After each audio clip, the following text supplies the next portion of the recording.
It is often said that the law of unintended consequences is the only statute that history never repeals. We are watching that law exact a heavy toll right now, not in some distant capital, but in the industrial arteries of the American Pacific Northwest. If you look at the skyline of Seattle today, you see the glass spheres, the cranes, the monuments to a tech boom that seemed destined to last forever.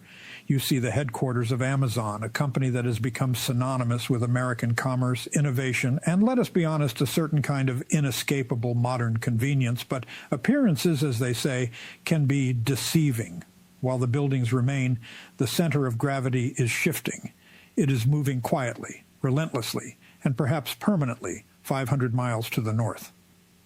We are witnessing one of the most significant corporate relocations in modern history. Yet it is happening without moving vans or for sale signs. It is happening in the spreadsheets, in the logistics networks, and in the strategic calculations of a company that has decided the United States is no longer a safe harbor for its future. You might be thinking that this is just another business story, a tale of tax rates and bottom lines that has little to do with your daily life, but you would be wrong. This is a story about what happens when political grievance is elevated above economic stability. It is a story about how a policy designed to punish a perceived enemy, in this case, a specific company and a neighbor to the north, has backfired with such precision that it has wound up punishing the very American workers it claimed to protect. What we are seeing is the Amazon abandonment, a strategic pivot where the logistics backbone of North America is being transplanted from Washington state to British Columbia, from the United States to Canada. And the catalyst for this seismic shift was not a market crash or a natural disaster, but a fee, a simple, punitive $15 border processing fee imposed by the Trump administration. Let us be clear about what officially happened here. On the surface, the administration announced a new customs enforcement protocol.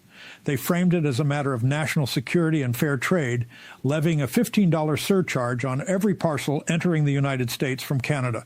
The rhetoric was familiar. It was about putting America first, about stopping foreign freeloading, about asserting sovereignty. But the target was unmistakably narrow. This was a policy precision engineered to disrupt the cross-border e-commerce model that Amazon relies upon. It was, to put it bluntly, a weaponized tariff designed to inflict pain on a corporation that the former president has long viewed with personal and political animosity. The assumption in the White House was simple. The United States is the indispensable market. If we make it expensive to do business across the border, companies will be forced to move their operations inside our borders.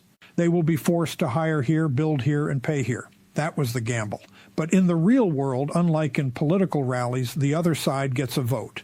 And in this case, the other side, Canada, did not just vote. They acted with a kind of ruthless institutional competence that we used to associate with ourselves. Instead of capitulating, Amazon looked at the board. They saw a United States government that was capricious, using regulatory power to settle scores. They saw a tax environment that, while nominally low, came with the high cost of uncertainty.